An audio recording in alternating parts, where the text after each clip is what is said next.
9 বছৰ পূৰ্বে প্ৰধানমন্ত্ৰীৰ দ্বাৰা হৈছিল বিভূষিত বস্ত্ৰশিল্পত ভাৰতৰ ভিতৰতে হৈছিল শ্ৰেষ্ঠ। এইখনেই সেই শ্ৰেষ্ঠ বস্ত্ৰ। সূতা প্ৰস্তুত কৰা অৰ্থাৎ সূতা কটা ৰং প্ৰস্তুত কৰি ৰং কৰাৰ পৰা তাঁতত বহি বৈ উলিওৱালৈকে সকলোখিনিয়ে নিজ হাতেৰে সম্পন্ন কৰিছিল এগৰাকী বস্ত্ৰশিল্পীয়ে।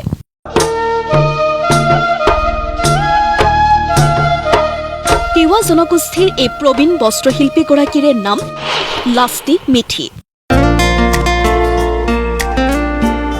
মৰিগাঁও জিলাৰ পশ্চিম কাৰ্বি আংলং জিলা সীমান্তৰ আমখালাম গাঁৱত ঘৰ এইগৰাকী বস্ত্ৰশিল্পীৰ। তেওঁ নিজে প্ৰস্তুত কৰা তিৱা জনগোষ্ঠীয় এইখন বস্ত্ৰৰ বাবে 2013 চনতেই লাভ কৰে ৰাষ্ট্ৰীয় শ্ৰেষ্ঠ বস্ত্ৰশিল্পীৰ সন্মান। 2015 চনত চেন্নাইত আনুষ্ঠানিকভাৱে প্ৰধানমন্ত্ৰী নৰেন্দ্ৰ মোদীয়ে শিল্পীগৰাকীক প্ৰদান কৰে সেই শ্ৰেষ্ঠত্বৰ সন্মান। পৰম্পৰাগত জনগোষ্ঠীয় বস্ত্ৰশিল্পৰ সৈতে জড়িত এইগৰাকী লাষ্টি মিথিয়ে তাৰ পূৰ্বে 2011 চনতে কেন্দ্ৰীয় বস্ত্ৰশিল্প মন্ত্ৰালয়ৰ ৰাষ্ট্ৰীয় মেধা প্ৰমাণ পত্ৰও লাভ কৰিছিল। কিন্তু মাথো 10-12 বছৰ পূৰ্বেই এইসমূহ কৃতিত্বৰে উজলি থকা এইগৰাকী বস্ত্ৰশিল্পী আজি চৰম অসহায়। যিখন তিৱা বস্ত্ৰৰ বাবে ভাৰতৰ শ্ৰেষ্ঠ বস্ত্ৰশিল্পী হৈছিল সেই বয়নশৈলীৰ অন্তিমগৰাকী জীৱিত শিল্পী লাষ্টি মিথি। এইগৰাকী শিল্পীয়ে আজি ভালদৰে কথা ক'ব পৰা অৱস্থাত নাই।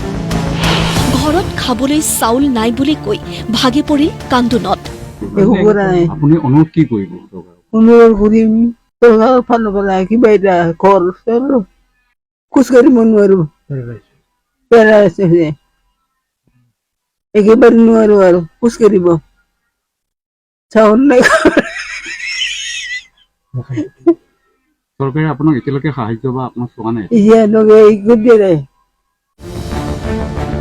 আচৰিত কথাটো হ'ল ভাৰত চৰকাৰে সন্মানিত কৰা এই থলুৱা জনগোষ্ঠীয় শিল্পীগৰাকীক কিন্তু আজিলৈকে খবৰ নকৰিলে অসম চৰকাৰে। অসম চৰকাৰৰ পৰাতো এতিয়ালৈকে একো পোৱা নাই, একো সন্মান পোৱা নাই।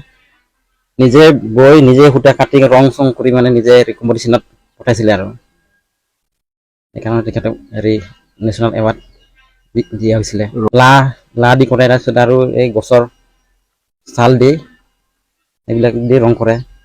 শাৰীৰিক অৱস্থা এতিয়া বহুত বেয়া, 1 বছৰ হৈ গ'ল এতিয়া পেৰালাইজ হৈ পৰি আছে। কোনো ধৰণৰ চিকিৎসা কৰিব পৰা নাই, আৰ্থিকভাৱে বহুত পিছপৰা নাই। আমি টকা পইচা নোহোৱাৰ কাৰণে আৰু তেখেতক উন্নত চিকিৎসা দিব পৰা নাই, কাৰণ তেনেকৈ বিচনাতে পৰি আছে। আমি আহ্বান কৰিব বিচাৰোঁ যে যাতে তেখেতৰ যি প্ৰাপ্য এইখিনি আগবঢ়াই দিলে ভাল পালোঁ হয়। আমাৰ অসমৰ মুখ্যমন্ত্ৰী ডাঙৰীয়াক আহ্বান জনাইছিলোঁ। এটা সাধাৰণ খেৰ বাঁহৰ ঘৰত নিজৰ মানপত্ৰবোৰ সাৱটি বাস কৰা বস্ত্ৰশিল্পীগৰাকীয়ে আজিলৈ নাপালে এটা চৰকাৰী ঘৰ, নাপালে কোনো চৰকাৰী আঁচনিৰ লাভ। অৱশ্যে অসম চৰকাৰ নাহিলেও শিল্পীগৰাকীৰ খবৰ ল'বলৈ আহে 2-1 সংগঠন। তেওঁ এই আমাৰ অসমৰ সম্পদ, ৰাষ্ট্ৰীয় সম্পদ এটা হেৰাই গৈছিলে, সেইটোক আমি আজি উদ্ধাৰ কৰিবৰ কাৰণে আৰু চৰকাৰৰ সহযোগিতা কৰি পেলাই আমি তেখেতৰ কিছু সহায় কৰিবৰ কাৰণে আজি ইয়াতে আহিছোঁ। তিৱা জনগোষ্ঠীৰ বিধায়ক ৰমাকান্ত দেউৰীয়েও নিশ্চয় তিৱাসকলৰ পৰম্পৰাগত এই বস্ত্ৰশিল্পীগৰাকীৰ খবৰ ল'ব পাৰিলেহেঁতেন। জাগিৰোডৰ পৰা বিমল হাজৰিকাৰ ৰিপৰ্ট, প্ৰতিদিন টাইম। सबको अपना के रखता है अपनी हर धड़कन में।